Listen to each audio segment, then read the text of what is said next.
Good morning. Good morning. We're in Exodus 15. Exodus 15. Then sang Moses and the children of Israel this song unto the Lord.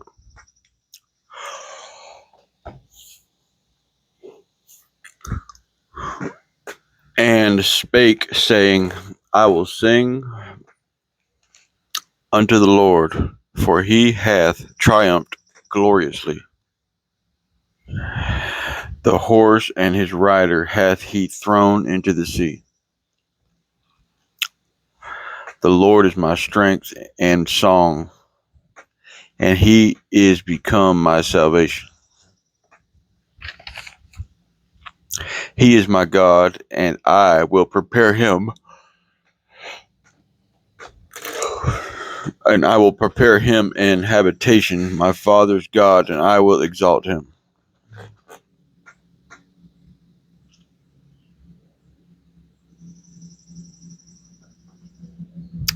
The Lord is a man of war. The Lord is his name. Verse 4. Pharaoh's chariots and his hosts hath he cast into the sea. His chosen captains also are drowned in the Red Sea. 5. The depths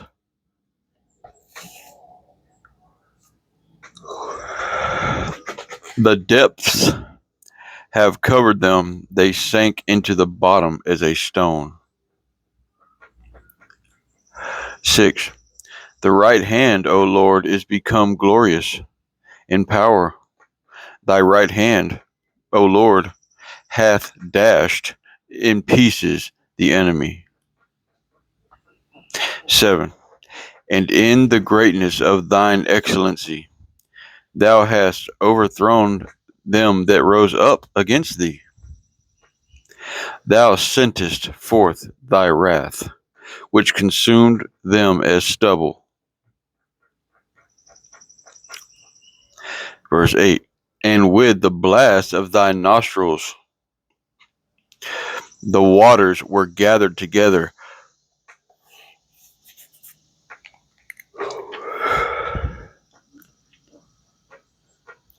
The floods stood upright as an heap, and the depths were congealed in the heart of the sea.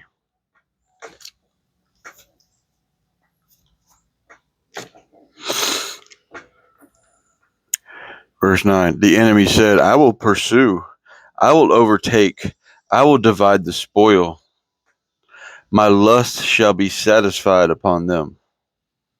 I will draw my sword, my hand shall destroy them.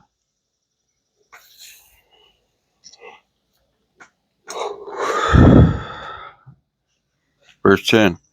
Thou didst blow with thy wind.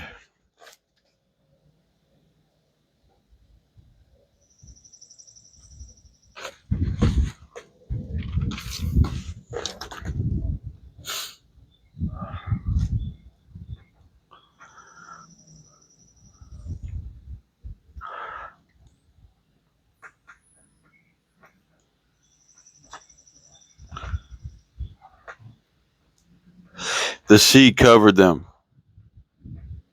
They sank as lead in the mighty waters.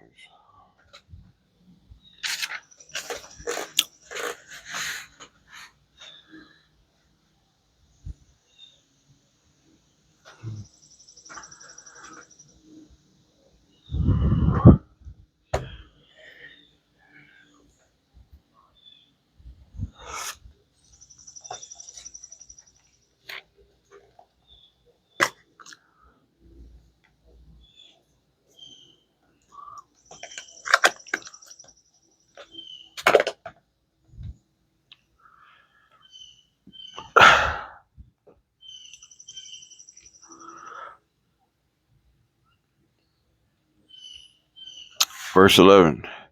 Who is like unto thee, O Lord, among the gods? Who is like thee, glorious in holiness, fearful in praises, doing wonders. You know,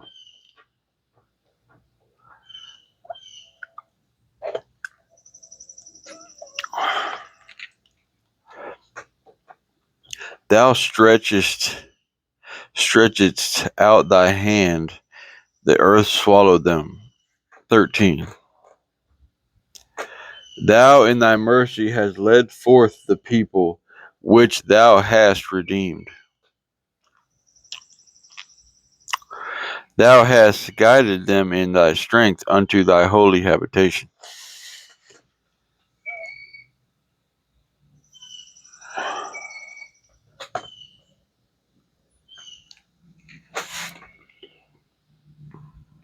The people hear and be afraid. Sorrow shall take hold of the inhabitants of Palestine. Palestina.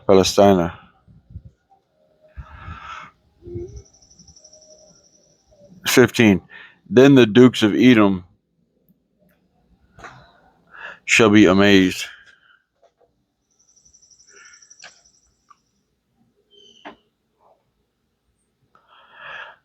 The mighty men of Moab, trembling, shall take hold upon them. All the inhabitants of Canaan shall melt away. Fear and dread, verse 16, shall fall upon them by the stone. No, by the greatness of thine arm. They shall be as still as a stone till thy people pass over. O Lord,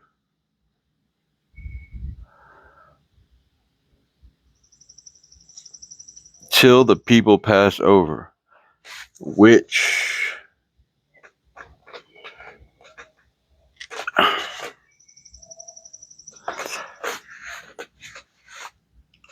thou hast purchased.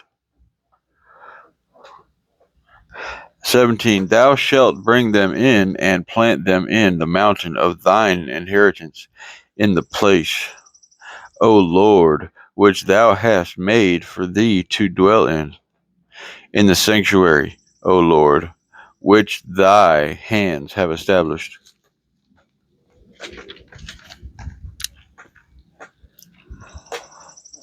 18. The Lord shall reign forever and ever. Preach. 19. For the horse of Pharaoh went in with his chariots and with his horsemen into the sea, and the Lord brought again the waters of the sea upon them. But the children of Israel went on dry land in the midst of the sea. And Miriam the prophetess, the sister of Aaron, took a timbrel in her hand, and all the women went out after her with her timbrels and with dances. And just for a note, y'all, later on, Miriam, she gets turned into leprosy, and I'm pretty sure that pretty much does her in, because she tried to step in the way of Moses and his reign, and that didn't work out, to say the least.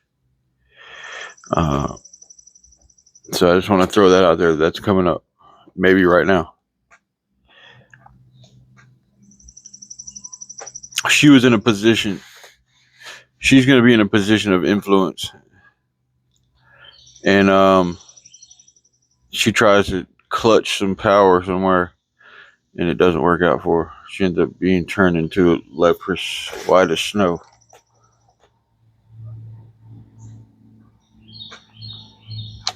Which is basically the most horrible kind of disease you can get. All of your skin turns into sores, and it's just a terrible, terrible, terrible infection. Highly contagious. Um,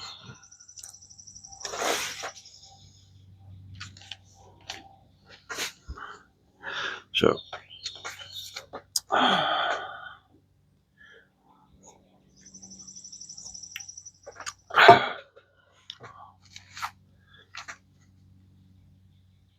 I'm up there laying down in the bed trying to sleep late.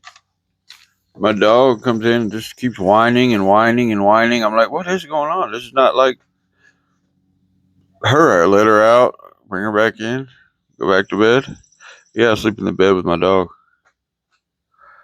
It's just whining, and I can't take her out to walk right now because the pavement's too hot. It'll burn her little paws up. You know? So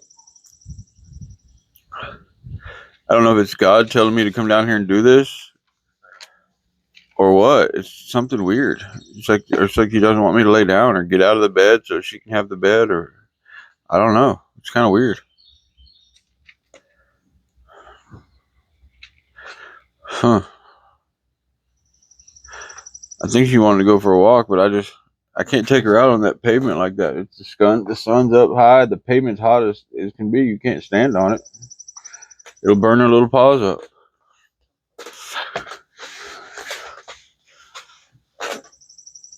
So I don't know. That's unlike her character. I don't know if it's God telling me to come do the video or what. I mean, I was going to.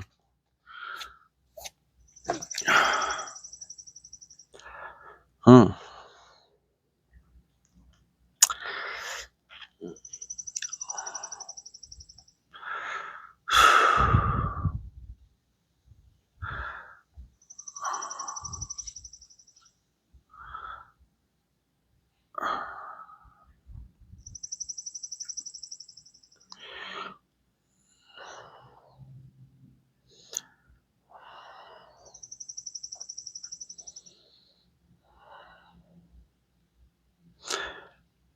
Okay, 21. And Miriam answered them, sing ye to the Lord, for he hath triumphed gloriously.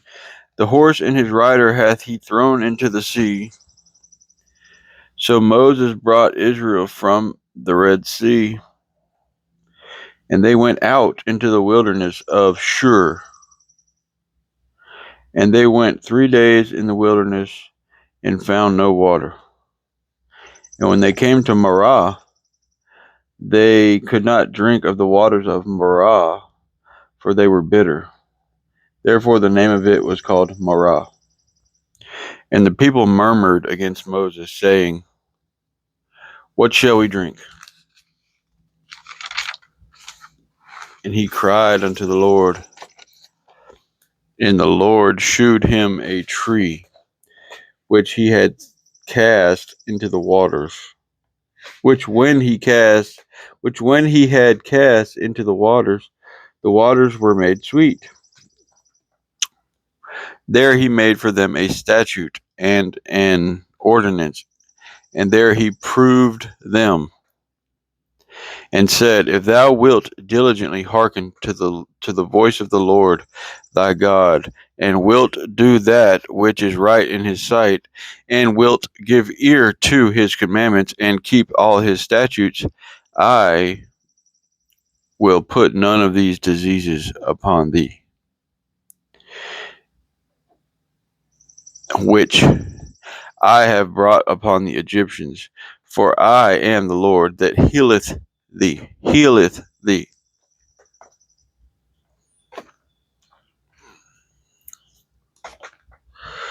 Okay.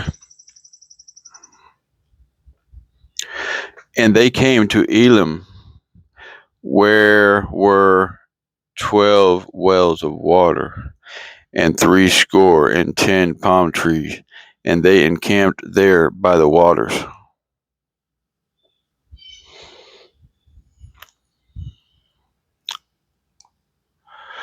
Okay. So they didn't speak a lot. We're done with 15. We might do. We're going to break right into 16 because it's early. But I noticed right here, when they cast the tree, he cast a tree into the water to purify it. Oh. And that was a big sign, you know. Didn't really speak too much on that. It was just one line. Okay. We'll get back to that later, I'm pretty sure.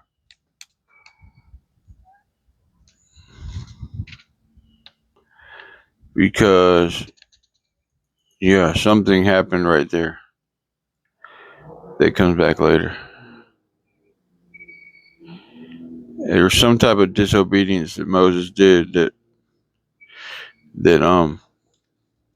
he ends up getting punished for. I want to say he struck something when he wasn't supposed to. He was just supposed to speak to it, but he struck it or something like that. It may not be the same place, but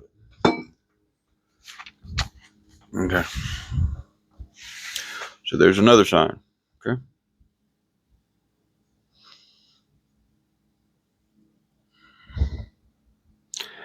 He's basically saying, hey, y'all, I'm telling y'all right now, y'all can get hit too. Y'all can get hit like the Egyptians too. But I'm going to make a deal with y'all. You know, if y'all are good, y'all aren't going to have that.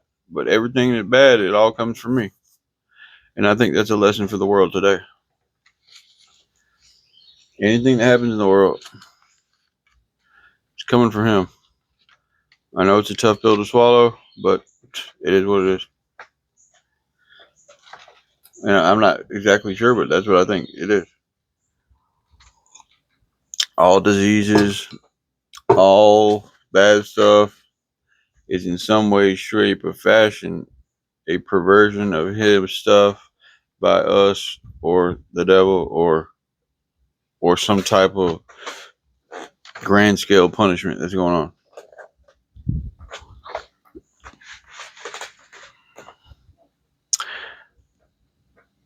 And the first thing that comes to mind, what about the kids? What about, that's one of the main cards people pull up. Well, this kid didn't deserve that. Look how sick they are. Oh, I know, I get it. Guess what? You're in a world. You are in a world. This is not The Sims. This is not The Simpsons. You are in a world with demons, all kind of crazy stuff. Satan, hell.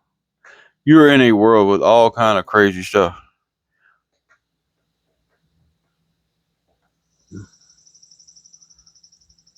Okay? But as soon as you see something unfair, unjust, now God isn't real. I don't understand that. Sorry. Can't help you on that end. 16. And they took their journey from Elim, and all the congregation of Israel of the children of Israel came unto the wilderness of the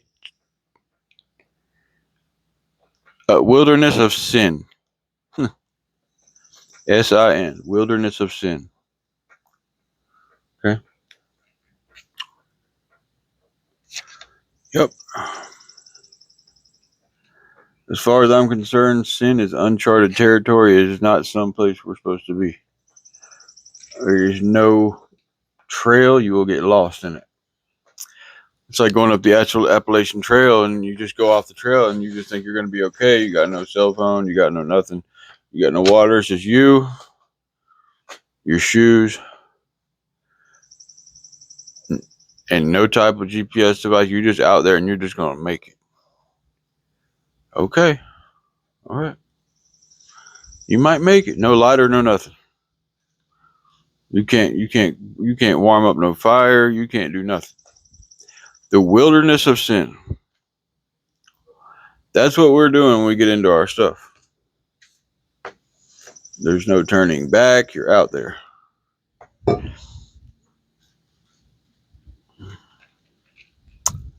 You better grab one of them twigs and start like creating some friction to make a fire.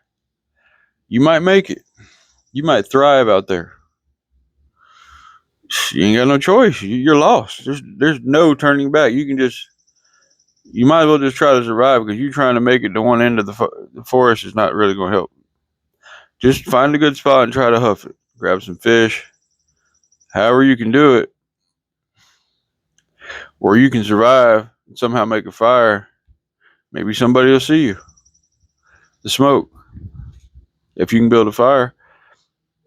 But you're really on a limb out there on the wilderness of sin, because it's not charted territory. It's not supposed to be done. And that's what I'm getting out of this wilderness of sin. They're comparing it. I know it doesn't necessarily have to mean that, but, and that goes for me, you, or anybody. We'll leave that alone for a minute.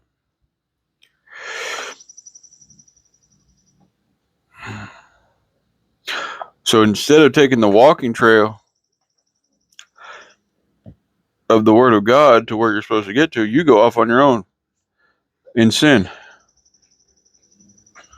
or following whoever you're following, the world, your friends, whatever it is you're following. Now you're off the path. What would have taken you 4 or 5 hours to get to your destination on the trail, now you're literally in your own path. You're like Magellan trying to go around the world.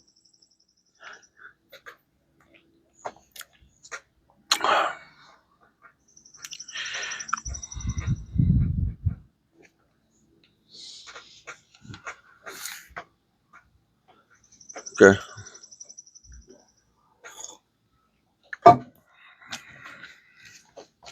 So when bad stuff happens, hey, you went off the trail on your own. You can come back now. God has given you a device to get rescued.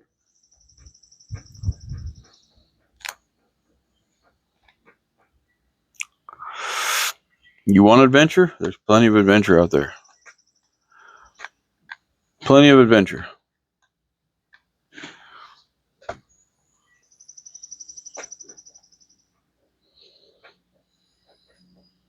Okay.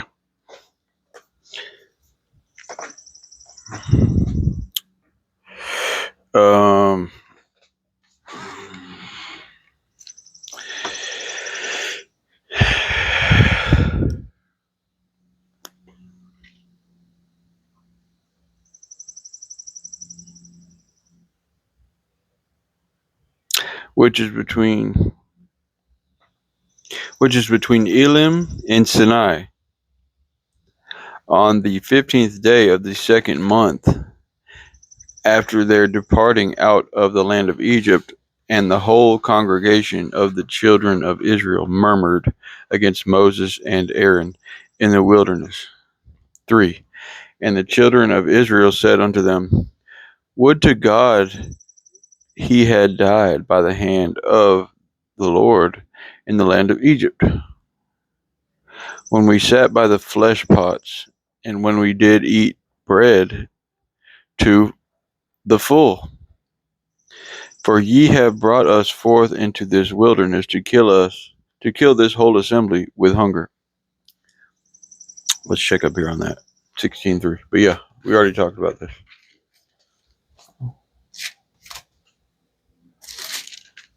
The other day I was telling y'all about this.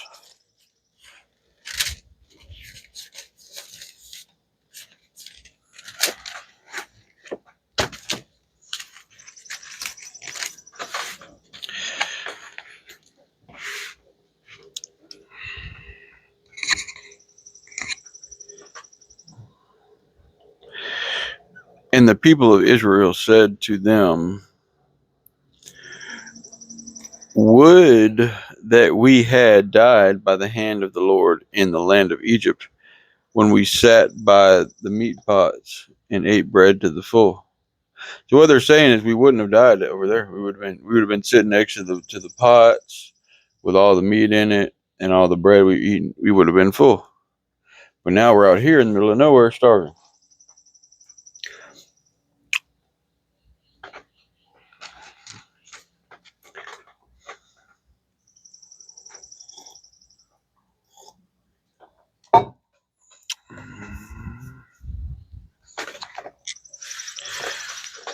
You know, ideally you'd think, okay, you just saw these signs. The ocean was torn in two.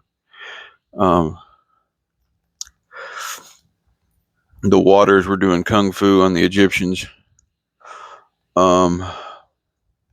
all the plagues, the Passover feast, the water's been turned from undrinkable to drinkable. You would think at this point you'd be all in, but no. And I'm sure that's expected. That's just how the world works. So don't expect, even though we don't have eyewitness testimony of this stuff, they had eyewitness testimony and they still weren't on board. So that's something to be aware of. Just because you see stuff doesn't mean you'll believe. And God knows that. Or change.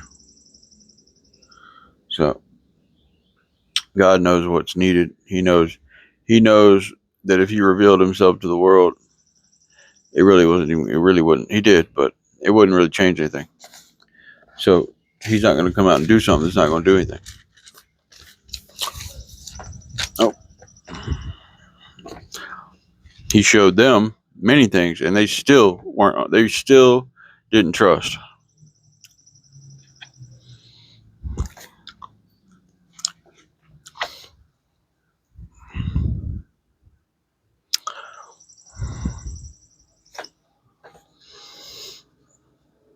I'm not saying that they're wrong. It's just natural, man. It's natural to have these weaknesses.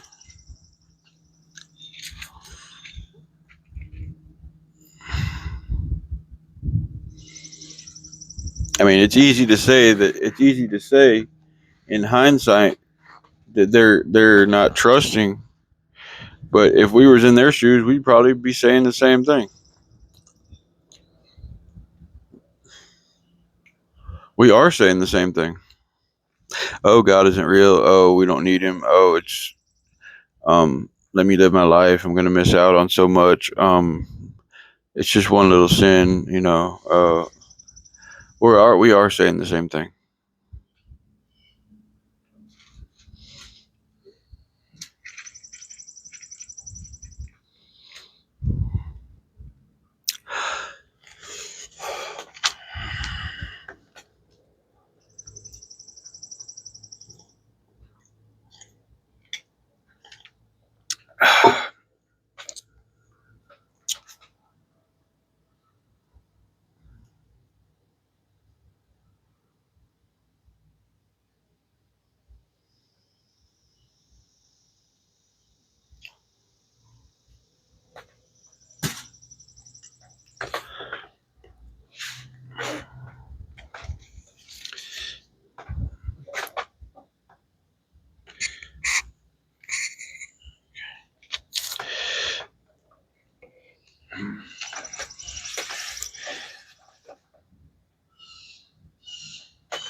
Verse 4.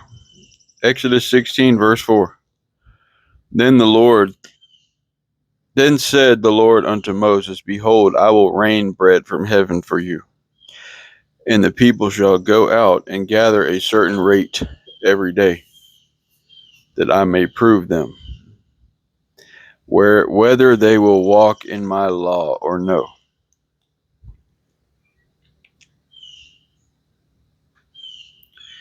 Okay. And it shall come to pass that on the 6th day they shall prepare that which they bring in, and it shall be twice as much as they gather daily. Okay. Verse 6. And Moses and Aaron said unto all the children of Israel, At even then ye shall know that the Lord hath brought you out from the land of Egypt. And in the morning then ye shall see the glory of the Lord, for that he heareth your murmurings against the Lord. And what are we that ye murmur against us? Okay. Verse 8. And Moses said, This shall be when the Lord shall give you in the morning flesh to eat, and in the morning bread to the full. For that the Lord heareth your murmurings, which ye murmur against him. And what are we? Your murmurings are not against us, but against the Lord.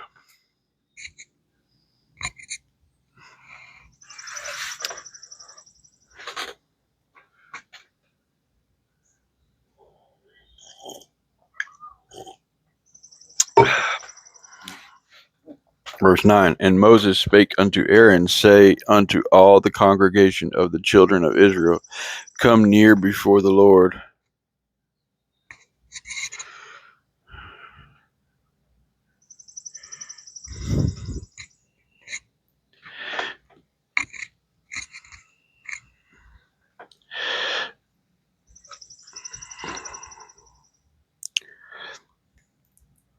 For he hath heard your murmurings. In verse 10, and it came to pass as Aaron spake unto the whole congregation of the children of Israel, that they looked toward the wilderness, and behold, the glory of the Lord appeared in the cloud. Verse 11, and the Lord spake unto Moses, saying, I have heard the murmurings of the children of Israel. Speak unto them, saying, at even ye shall eat flesh, and in the morning ye shall be filled with bread, and ye shall know that I am the Lord your God. 13. And it came to pass that at even the quails came up and covered the camp, and in the morning the dew lay round about the host. And when the dew that lay was gone up, behold, upon the face of the wilderness there lay a small round thing, as small as the hoar frost on the ground. Let's look on that. 16:14. I want to say it's going to say a snowflake. It's manna. That's 16:14.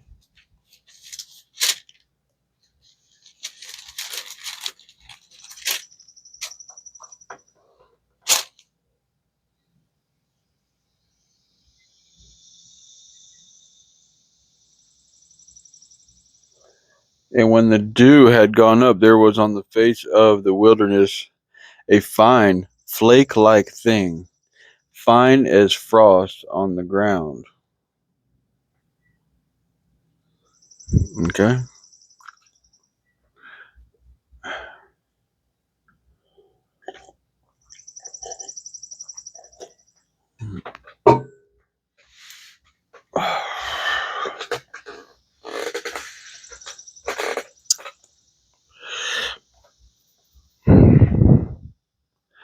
Okay, so God is feeding them. All right, now in the Ark of the Covenant later on, y'all, they have manna in a bowl, I think. There's Aaron's budded staff, and there's manna in a bowl. To remind, well, it's in the Ark of the Covenant. There's the 10 Commandments. Okay. The 10 Commandments are in there. Aaron's budded staff, which is another miracle, and the manna is in there. All more memorialized stuff. It's more memorialized stuff. We have a lot of that. Okay. So it's just proof. More proof. In the Ark of the Covenant is manna, Aaron's budded staff, which never should have budded again, but it did. Okay. Okay. Staffs that have been cut off from the trees, like a branch, a wagassix, do not sprout leaves and flowers, but they did. Okay. More proof. Okay. Then you have the manna. Then you have the 10 Commandments. I wouldn't be surprised if this stuff still exists someday, somewhere. The Ark of the Covenant. There's no telling where it is. It's probably in the Vatican somewhere or something like that. Who knows? Who knows? Could be. Who knows where it is? Okay. But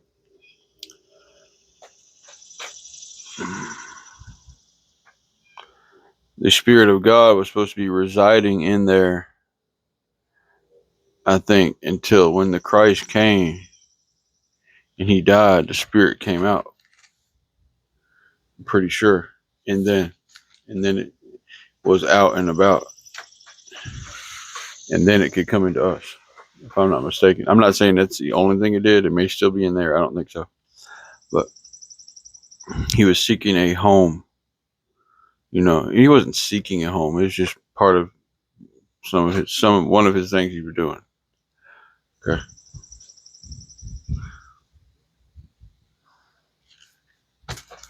But hmm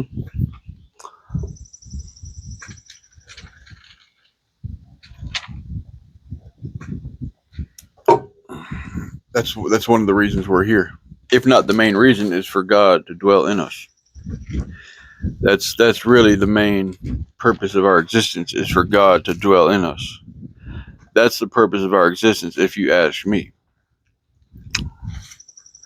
That the purpose of life is for God to dwell in you.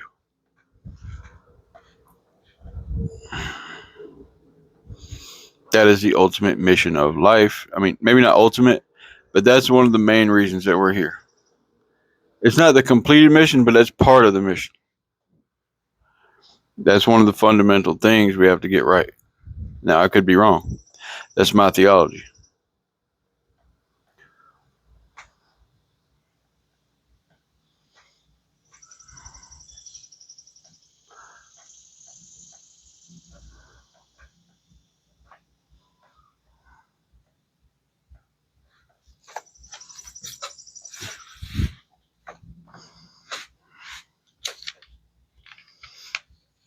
Mm-hmm.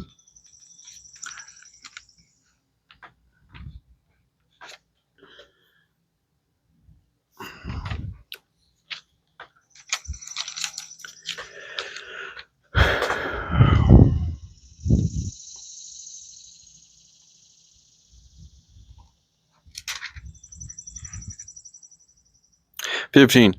And when the children of Israel saw it, they said one to another, "It is manna," for they wist not what it was. And Moses said unto them, "This is the bread which the Lord hath given you to eat. This is the thing which the Lord hath commanded. Gather of it every man according to his eating, and omer for every man according to the number of your persons. Take ye every man for them which are in his tents." Okay, so what's going to happen is he's going to test them to see.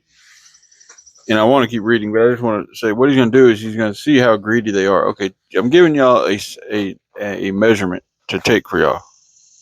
Don't sit here and try to stack up stuff for the morning and all that. No, take what you're going to eat. I'm going to give y'all more in the morning, fresh. It's going to come rancid if y'all don't. And it's going to make y'all sick and ill. Same thing with the quail. Yeah. And on Sunday we're not going to, and on one of the days of the week we're not going to have anything. So you're going to bring 2 servings that one day. Don't go out on the next day, or don't, something along them lines, to see if they're going to be obedient, to follow simple instructions so that they can be tested. Okay, he's sitting there telling them basically, don't try to store up more than your share. Okay, I'm giving y'all enough for each day. I'm going to give y'all fresh for each day. That kind of thing. If y'all try to do your own thing and try to be manipulative, trying to sneak an extra serving here and there, no, it's not going to work. But they're going to. Okay, 600,000 people came out. That's a lot of people. It's not like everybody can be watching everybody. Okay, everybody's basically, and that's how it is in the world. Everybody has their own space. Everybody can do what they want to do. Guess what? God's watching. Okay, everybody has their own privacy for the most part, unless you're in prison or something like that. Everybody has a space to do what they want to do, just like they did here. Nobody's policing them. They're giving them instructions. After that point, you're literally in the hands of God, just like we are. Okay?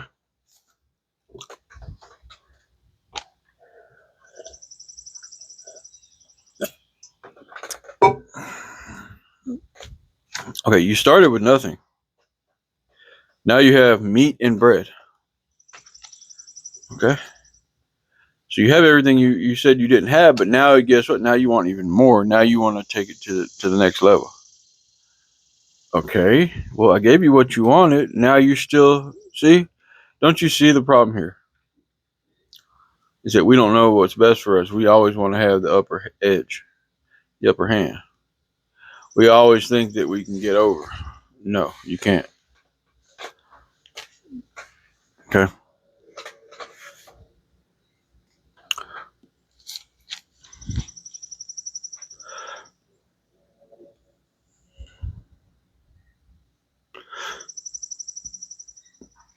And the children of Israel did so, and they gathered some more, some less. And when they did meet it with an omer, meter it. I mean, METE. I think that means when they did measure it with an omer, and an omer is a measurement. We'll have to look up how much that is. Let's see.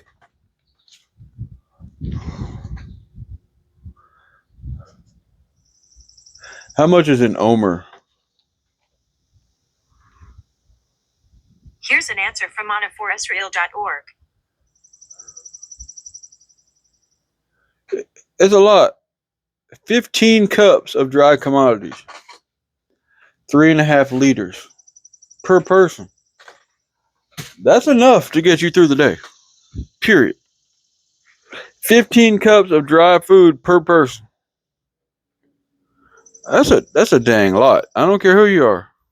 That's like eating 15 cups of oatmeal or 15 cups of whatever. That's enough to get you through the day. Period. End of story. Okay.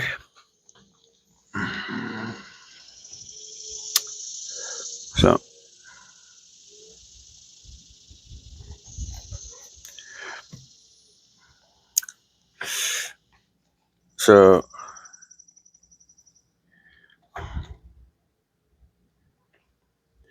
okay, and when they did meet it with an omer, he that gathered much had nothing over, and he that gathered little had no lack. They gathered every man according to his eating. And Moses said, let's look up there on meat. Just for sure. It's 16:18. METE. I'm pretty sure it's measure.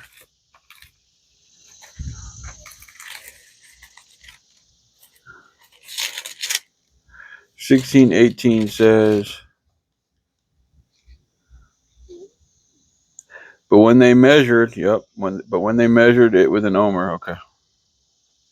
Just want to make sure. METE. Meter, but meat. Okay.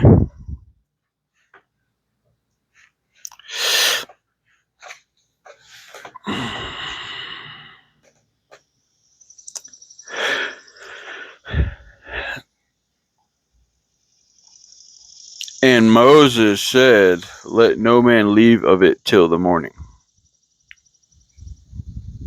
Like I told you. Notwithstanding, they hearkened not unto Moses, but some of them left of it until the morning, and it bred worms and stank, and Moses was wroth with them. I told you it would turn rancid.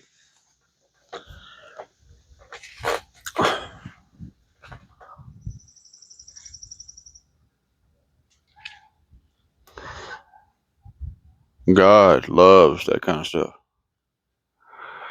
He's going to love that kind of stuff. Worms, lice, you name it. He's going to hit you with it. And I don't care who you are. I'd rather be shot by a gun than for you to put some bugs in me. Just go ahead and shoot me and get it over with. Or shoot me in the leg, shoot me in the arm, but don't have bugs crawling on me. I'm good with all that. So God knows how to get at you. He knows how to get at me or anybody else. Just go ahead and shoot me in the leg. I've already been shot in the leg. Just shot straight through. Yep. Facts. 9mm. I'm lucky I was to be alive. The car was shot like 6 times. There's bullet holes all in the car.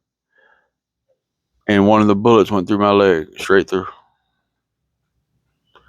So, I'd rather you shoot me than give me life.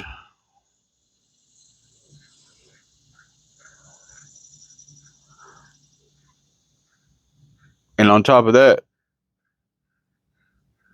just all the extra crap that came along with that. But let's get back on track. And on top of that, you're going to give me lice and then tell me, oh, it wasn't you. Get out of my face. Unbelievable. Just shoot me and be done with it. Okay.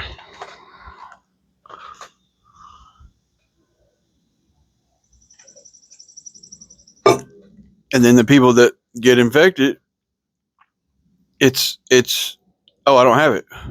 You sitting here scratching like a dang chimpanzee violently, but you don't have it.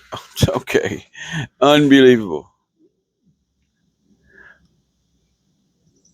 The people that give it to you, they claim they didn't give it to you when they know they did. You both know they did. And the person that catches it from you, you're telling them they have it, and next thing, and they don't want to believe they got it.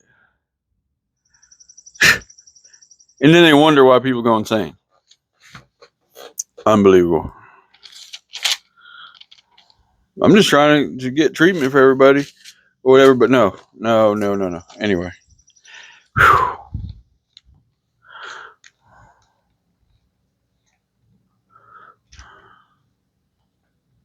All right. So we're running out of time here, but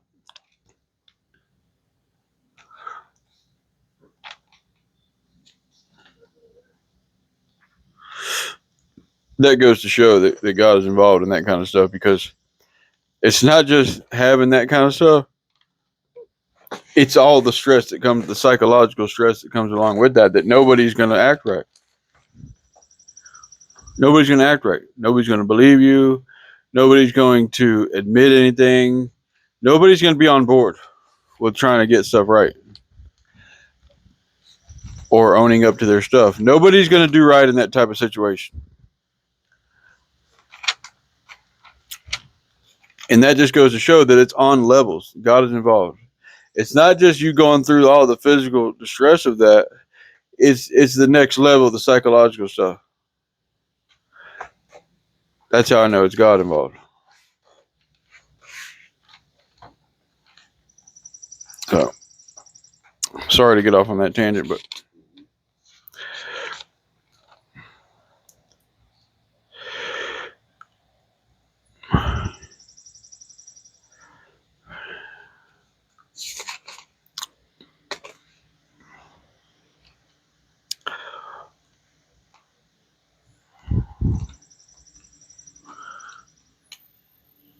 and 21, and they gathered it every morning, and every man according to his eating, and when the sun waxed hot, it melted. 22, and it came to pass that on the 6th day they gathered twice as much bread, 2 omers for one man, and all the rulers of congregation, and told Moses. So here's something else. Here's something else supernatural. Okay, on one day of the week, it's going to last 2 days. It's supposed to turn rancid after 24 hours, after 12 hours. But on one day of the week, the same stuff is not going to turn rancid. They're supposed to keep it for 2 days.